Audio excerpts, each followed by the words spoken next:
بسم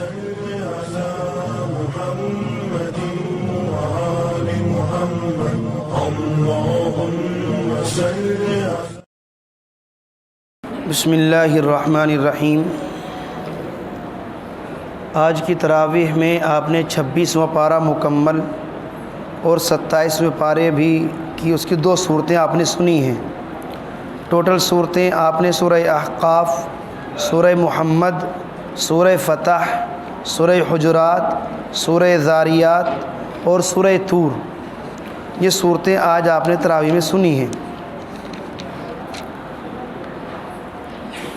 پہلی رکعت میں آپ نے جو حصہ سنا ہے اس میں اللہ تبارک و تعالیٰ نے مشرکین مکہ سے دلائل مانگے ہیں اس بات کے کہ جو تم ایک اللہ کو چھوڑ کر اتنے سارے خداؤں کی پوجا کرتے ہو، پرستش کرتے ہو، اس کی تمہارے پاس کیا دلیل ہے؟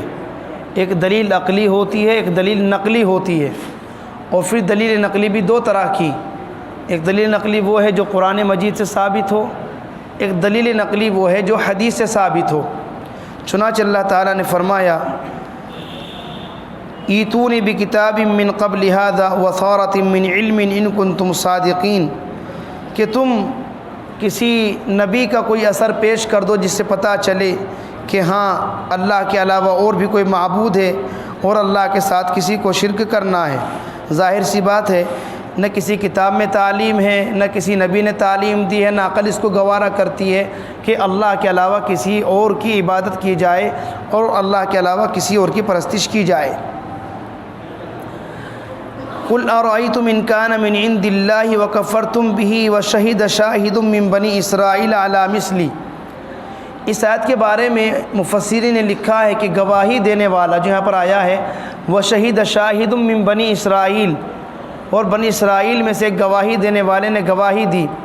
مفسرین نے لکھا کہ یہاں پر شاہد گواہی دینے والے سے مراد صحابی حضرت عبداللہ بن سلام رضی اللہ تعالیٰ عنہ ہیں، جو یہودیوں کے بہت بڑے عالم تھے۔ عبداللہ بن سلام نے ایک دن اللہ کے رسول صلی اللہ علیہ وسلم سے آ کر کے عرض کیا، پیارے پیغمبر میرے 3 سوال ہیں اور ان 3 سوالوں کا جواب نبی کے علاوہ کوئی نہیں دے سکتا۔ اگر آپ نے میرے 3 سوالوں کا جواب دے دیا میں آپ پر ایمان لے آؤں گا۔ پہلا سوال تو یہ ہے کہ قیامت کی سب سے بڑی نشانی کون سی ہوگی جو قرب قیامت میں ظاہر ہوگی۔ دوسرا سوال یہ ہے جنت میں پہنچنے کے بعد جنتیوں کی مہمان نوازی کس چیز سے کی جائے گی۔ تیسرا سوال میرا یہ ہے کہ بچہ کبھی ماں کی طرح ہوتا ہے، کبھی باپ کی طرح ہوتا ہے، ایسا کیوں ہے؟ جب بچہ پیدا ہوتا ہے گھر والے کہتے ہیں نا ماں پہ گیا ہے، باپ پہ گیا ہے، یعنی شکل کبھی ماں سے ملتی ہے، کبھی باپ سے ملتی ہے۔ ان 3 سوالوں کا مجھے جواب چاہیے۔ اللہ کے رسول نے فرمایا دیکھو، جو پہلا سوال ہے قرب قیامت کی نشانی، اس کا جواب تو یہ ہے، ان کو خاموش کر کے آنا جو گیٹ پر بول رہے ہیں، یوسف ان کو آہستہ بولو، گیٹ پر کھڑے ہوئے ہیں کوئی سوالی، کہ قرب قیامت میں سب سے بڑی نشانی تو یہ ہوگی ایک آگ ہوگی جس کی وجہ سے مغرب سے لے کر مشرق تک سارے لوگ ایک جگہ جمع ہو جائیں گے۔ دوسرا سوال جنت کے اندر جنتیوں کی مہمان نوازی کس چیز سے کی جائے گی؟ وہ مچھلی کا جگر ہوگا۔ جنتیوں کی مہمان نوازی مچھلی کے جگر سے کی جائے گی۔ اور تیسرا جو سوال ہے کہ کبھی بچہ ماں کے مشابہ کبھی باپ کے مشابہ، اس کی وجہ یہ ہوتی ہے کہ جب کبھی عورت کا مادہ غالب آ جاتا ہے تو بچہ ماں کے مشابہ ہوتا ہے، اور کبھی باپ کا شوہر کا مادہ غالب آ جاتا ہے تو پھر بچہ اپنے باپ کے مشابہ ہوتا ہے اور باپ کی طرح اس کی شکل ملتی ہے۔ ان 3 سوالوں کا جواب جب مل گیا عبداللہ بن سلام مسلمان ہو گئے۔ پھر اللہ کے رسول کے دربار میں آئے، یا رسول اللہ جو میری قوم ہے یہودی، آپ ان سے میرے بارے میں پوچھنا میں کیسا آدمی ہوں۔ اور عبداللہ بن سلام کہنے لگے جب ان سے پوچھیں آپ میں ایک طرف چھپ کر کے کھڑا ہو جاؤں گا۔ اللہ کے رسول نے یہودیوں سے پوچھا بھائی عبداللہ بن سلام تمہاری برادری کا کیسا آدمی ہے؟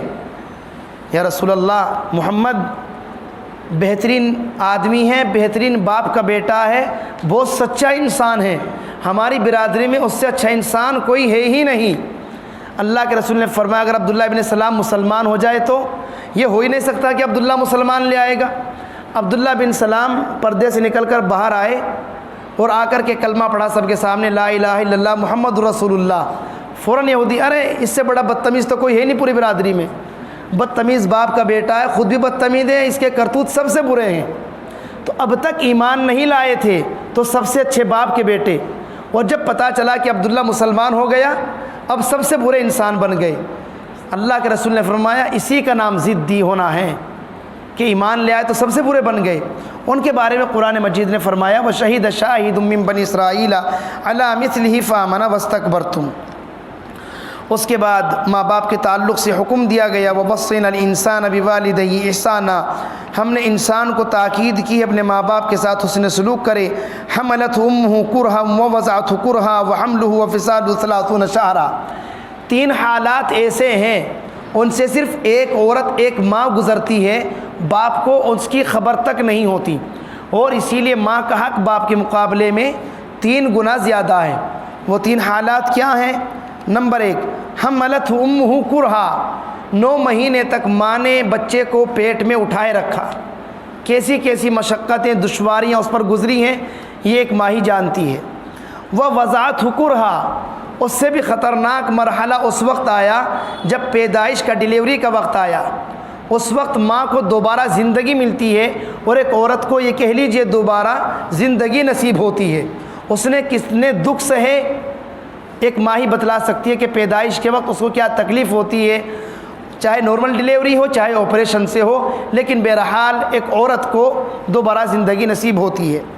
تیسرا مرحلہ وَحَمْلُهُ وَفِصَالُهُ 30 شهرًا، پھر 2.5 مہینے تک اپنے اس بچے کو دودھ پلانا، دودھ کی شکل میں اپنے خون کا جوہر، ایک عورت نے جو ماں اپنے بچے کو پلایا ہے اس کی تمام طرح کی دقتیں پریشانیاں اس کو سینے سے لگا کے رکھنا، اس میں بھی تنے تنہا ایک ماں شریک ہوتی ہے۔ باپ آرام سے خرناٹے لے کر کے سوتا ہے، اسے خبر بھی نہیں ہوتی میرا بچہ رو رہا ہے، جاگ رہا ہے، سو رہا ہے، اور اس کی ماں اس کے لیے کتنی پریشانیاں برداشت کر رہی ہے۔ آپ نے دوسری تراویح میں سنا تھا کہ دودھ پلانے کی مدت کیا ہے، وہاں پر آیا تھا دوسرے پارے میں کہ والوالدات یرضعن اولادہن حولین کاملین، مائیں اپنے بچوں کو دودھ پلائیں 2 سال، اور یہاں پر آیا 30 شهرًا یعنی 30 مہینے، جس کا مطلب 2.5 سال، وہاں پر 2 سال یہاں پر 2.5 سال۔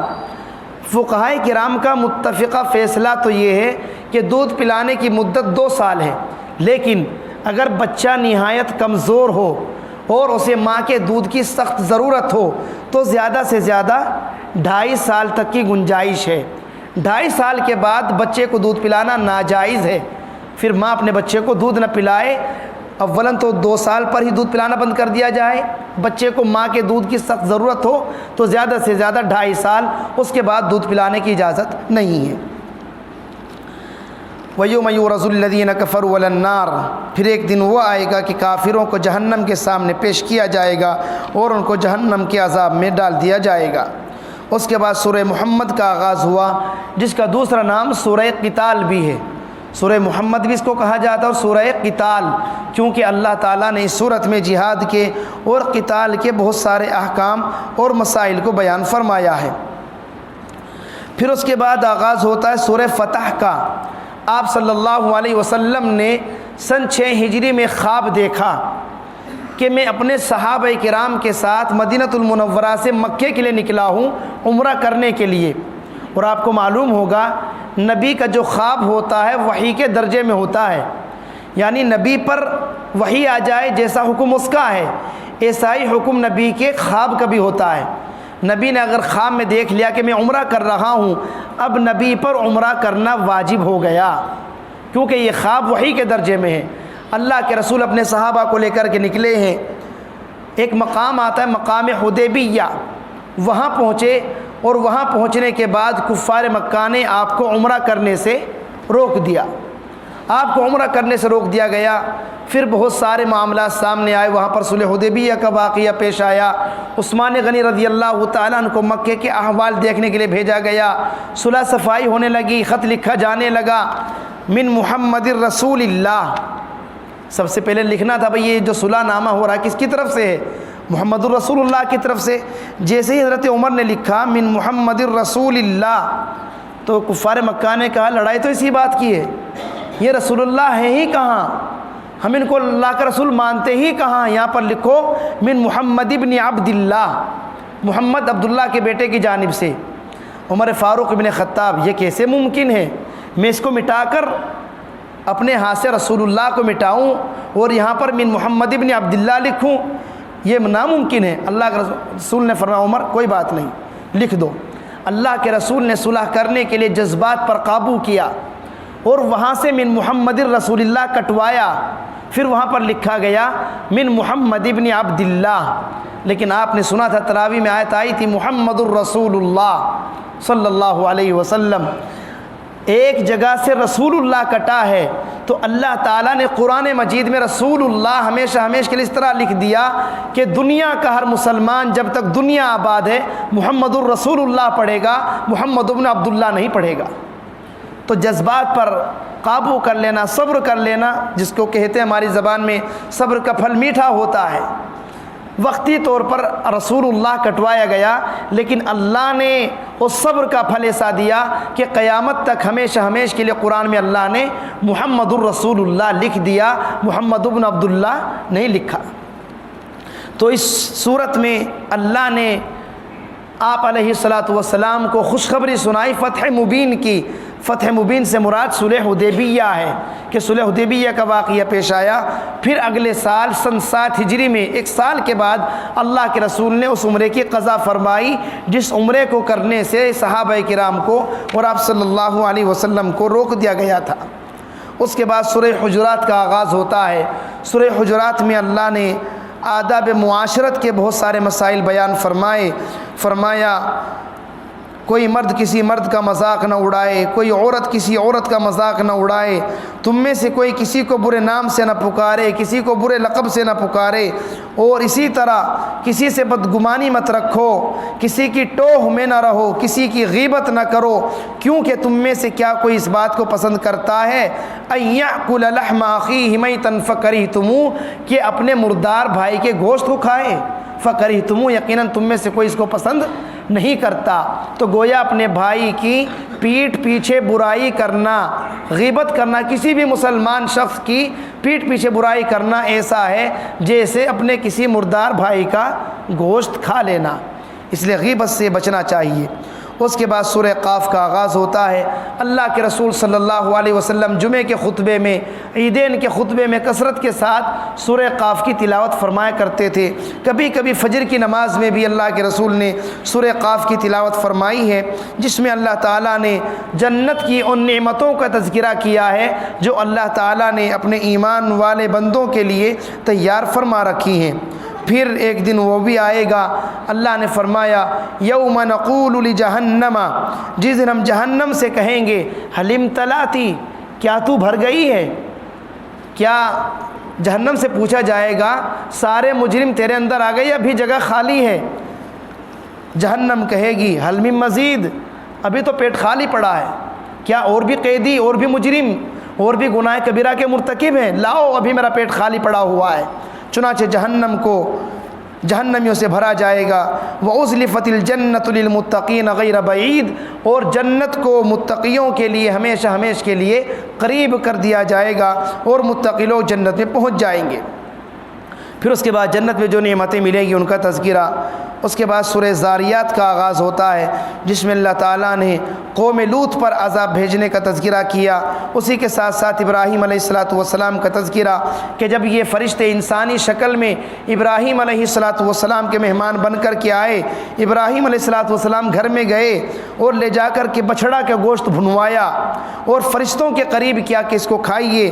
فَأَوْجَسَ مِنْهُمْ خِيفَةً قَالُوا لَا تَخَفْ وَبَشَّرُوهُ بِغُلَامٍ عَلِيمٍ، اسی دوران ابراہیم علیہ السلام کو فرشتوں نے ایک بچے کی، خوبصورت نوجوان، خوبصورت جاننے والے سمجھدار بچے کی خوشخبری سنائی، اور اللہ تعالیٰ نے آپ کو اسحاق علیہ السلام کی شکل میں ایک بیٹا عطا فرمایا۔ اس کے بعد سورہ طور کا آغاز ہوتا ہے جس میں اللہ تعالیٰ نے قیامت کے کچھ ہولناک مناظر کو بیان فرمایا اور اسی کے ساتھ ساتھ جنتیوں کے لیے نعمتوں کا تذکرہ فرمایا۔ ان المتقین فی جنات و نعیم، متقی لوگ شاندار باغات میں ہوں گے، اللہ تعالیٰ کی نعمتوں میں ہوں گے۔ فاکہین بما آتاہم ربہم ووقاہم ربہم عذاب الجحیم، پھر جنتیوں سے کہا جائے گا کلوا واشربوا ہنیئا بما کنتم تعملون، کھاؤ پیو مزے لے لے کر، یہ تمہارے نیک اعمال کا بدلہ ہے۔ متکئین علی سرر مصفوفہ، جنتی لوگ مسحریوں پر ٹیک لگائے بیٹھے ہوں گے۔ وزوجناہم بحور عین، اور ان کی شادی کر دی جائے گی خوبصورت آنکھوں والی حوروں سے۔ والذین آمنوا واتبعتهم ذریتهم بایمان هل الحقنا بهم ذریتهم وما التناهم من عملهم من شیء، پھر جو ایمان لائے ان کی اولاد سب کو اللہ تعالی شاندار نعمتوں سے نوازے گا۔ یتنازعون فیہا کأسا لا لغو فیہا ولا تاثیم، مزے لے لے کر لڑ کر کے جنت میں کھائیں گے، جیسے دنیا میں کرتے ہیں نا چھیرا جھپٹی کر کے، 3-4 دوست آپس میں مل جائیں، وہ سے چھینتا ہے وہ سے چھینتا ہے مزے لینے کے لیے، یہی حالت ہوگی جنتیوں کی مزے لینے کے لیے۔ یتنازعون فیہا، وہ چھین کر کے کھائیں گے۔ فرمایا اللہ تعالیٰ نے لغون فیہا ولا تاثیم، یہ کوئی لغو کام گناہ کی بات نہیں ہوگی، بلکہ جنتیوں کے مزے لینے کے لیے اللہ کی طرف سے اس طرح کے انتظامات کیے جائیں گے۔ اور پھر اللہ تعالیٰ نے یہ تمام نعمتیں بیان فرمانے کے بعد ارشاد فرمایا ام لہم الہ غیر اللہ، کیا پھر بھی کوئی اللہ کے علاوہ تمہارا معبود ہے؟ سبحان اللہ عما یشرکون، اللہ تعالیٰ کی ذات بے نیاز ہے ان تمام باتوں سے جو شرک یہ کرتے ہیں۔ آخر میں حکم دیا گیا وَاصْبِرْ لِحُکْمِ رَبِّكَ فَإِنَّكَ بِأَعْيُنِنَا وَسَبِّحْ بِحَمْدِ رَبِّكَ حِينَ تَقُومُ وَمِنَ اللَّيْلِ فَسَبِّحْهُ وَإِدْبَارَ النُّجُومِ، رات ہو دن ہو تمہارا فرض بنتا ہے جس اللہ نے اتنی شاندار نعمتیں تیار کر رکھی ہیں اس اللہ کی تسبیح بیان کرتے رہو، اس اللہ کی پاکیاں بیان کرتے رہو۔ اللہ تبارک و تعالی ہم سبھی کو اپنا فرما بردار اور شکر گزار بندہ بنائے، آمین۔ وآخر دعوانا ان الحمد للہ رب العالمین۔